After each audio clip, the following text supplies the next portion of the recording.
Bachelors కానీ ఎవరైనా కానీ ఈజీగా సింపుల్గా అయిపోయే రెసిపీ అండి ఇది. టమాటా పచ్చడిని ఏ విధంగా చేసుకోవాలో చూద్దాం.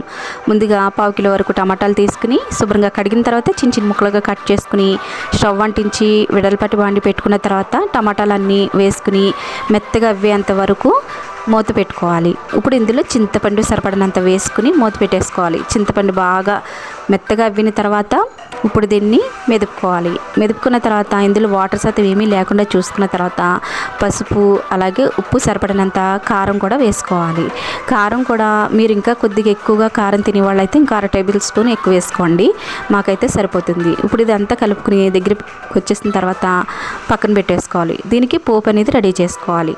చిన్న బాండి పెట్టుకుని ఆయిల్ 5 టేబుల్ స్పూన్ వరకు వేసుకున్న తర్వాత వెల్లుల్లి, కరివేపాకు, ఎండుమిర్చి అలాగే ఆవాలు, జీలకర్ర కూడా వేసుకుని పోపు అనేది బాగా వేగిన తర్వాత మాత్రమే ఇప్పుడు ఈ పచ్చడిలో